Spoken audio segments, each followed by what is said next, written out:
Dans l'assemblée des saints, assoiffé je me tiens, que ton onction descende sur moi.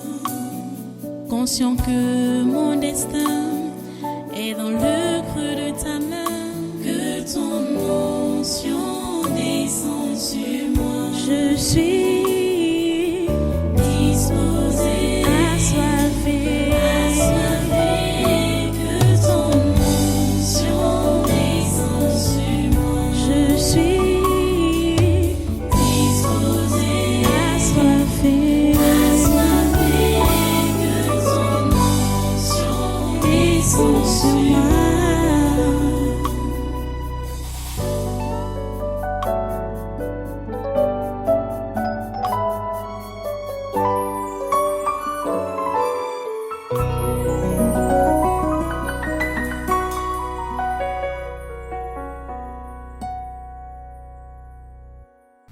Voyez? Donc, vous devez vous aussi avoir un comportement, une conduite qui est digne de l'évangile. Voyez? Oh mon Dieu. Je vais vous lire ce que je vous ai relaté là concernant le cas de Paul à Philippe. Actes chapitre 16, verset 12 dit, de là, nous allâmes à Philippe, qui est la première ville d'un district de Macédoine. La première ville d'un district de Macédoine et une colonie. Nous passâmes quelques jours dans cette ville. Ok, c'est dans cette ville qu'ils ont donc chassé le démon.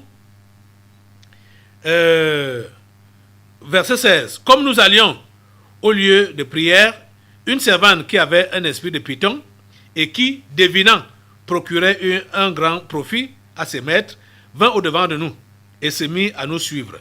Paul et nous, elle criait, ces hommes sont des serviteurs du Dieu très haut et ils vous annoncent la voie du salut. Elle fit cela pendant plusieurs jours.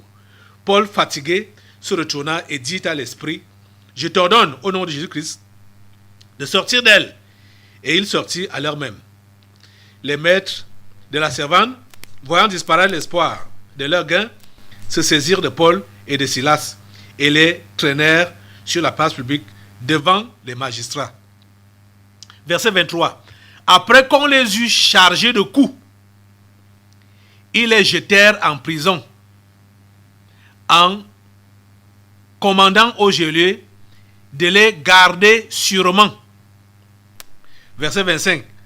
Vers le milieu de la nuit, Paul et Silas priaient et j'ai même juste coupé, je saute certains versets. Donc vers le milieu de la nuit, Paul et Silas priaient et chantaient les louanges de Dieu et les prisonniers les entendaient. Ils ne chuchotaient pas, ils chantaient même à haute voix et tous les prisonniers les entendaient. Le geôlier, les prisonniers les entendaient. Verset 26. Tout à coup, il se fit un grand tremblement de terre, en sorte que les fondements de la prison furent ébranlés. Au même instant, toutes les portes s'ouvrirent et les liens de tous les prisonniers furent rompus. Le geôlier se réveilla et lorsqu'il vit les portes de la prison ouvertes, il tira son épée et allait se tuer, pensant que les prisonniers s'étaient enfuis. Mais Paul cria d'une voix forte, « Ne te fais pas du mal, ne te fais point du mal, nous sommes tous ici. » Vous voyez, Dieu a envoyé Paul dans cette prison pour ce geôlier et sa famille. En passant par quoi? En passant donc par la bastonnade et la prison. Vous comprenez? Et ils ont été fouettés, battus. Ouais, mon Dieu. On a même arraché leurs vêtements. On les a déshabillés devant les gens, les grandes personnes, les papas. On les a déshabillés. Et on leur a donné une correction avec le fouet. Après, on les a mis en prison. ils sont en prison, ils ne se plaignent pas. Quand ils ont chassé ce démon, les gens n'ont pas acclamé comme vous faites ici, quand le démon est chassé. On les a arrêtés, on les a déshabillés, on a commencé à les fouetter. Après, on les a mis en prison. Ils ne se sont pas plaints. Certains parmi vous là, vous vous plaignez même souvent des histoires qui n'ont pas de sens.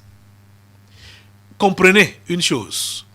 Rien ne peut arriver à un chrétien si Dieu n'a pas voulu ou si Dieu n'a pas autorisé.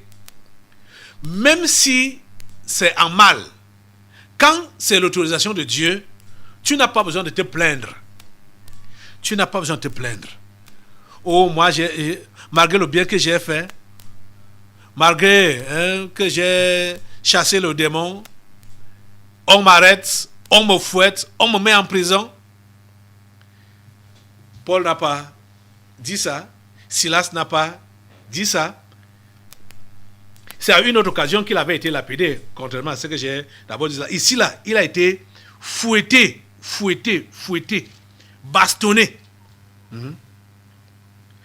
Le verset 34 nous dit, les ayant logés, les ayant conduits dans son logement, il leur servit à manger et il se réjouit avec toute sa famille de ce qu'ils avaient cru en Dieu. Et quand il fit jour, les prêteurs envoyaient les licteurs pour dire aux gelés, relâche ces hommes. Tu vois? Le motif n'était pas réel, le motif de l'emprisonnement n'était pas réel. Il dit, relâche ces hommes. Et le geôlier annonça la chose à Paul. Mais Paul, verset 37, mais Paul dit au lecteur, non, les prêteurs ont envoyé, oui, mais Paul dit au lecteur, après nous avoir battus de verge publiquement et sans jugement, nous qui sommes romains, ils nous ont jetés en prison et maintenant ils nous font sortir secrètement. Il n'en sera pas ainsi qu'ils viennent eux-mêmes nous mettre en liberté. Donc, c'était une bastonnade pour rien, un emprisonnement pour rien. Mais tout ça là, bon, on peut dire pour rien, mais c'était à cause de l'évangile. Paul et Silas ont supporté ça à cause de l'évangile. Et cela a permis à ce que le geôlier, dont le gardien de prison, soit sauvé, lui et sa famille. Dieu pourra utiliser des choses folles contre toi. Mais en fait, ce n'est pas contre toi. C'est un chemin que lui il a tracé pour sauver la personne qu'il veut sauver. Ou sauver les personnes qu'il veut sauver. Mais toi, comme tu es esclave, tu n'as rien à dire. Tu n'as rien à dire. Tu n'as rien à répliquer. Tu n'as rien à revendiquer. Parce que tu es l'esclave. L'esclave de Dieu doit avoir un comportement digne de l'évangile. Donc, ce que tu dois faire dans tout ton comportement, c'est seulement sauver la tête ou sauver la face de l'évangile. Même si, physiquement, tu es atteint. Même si, socialement, tu es atteint. Même si, tu es atteint même du point de vue santé.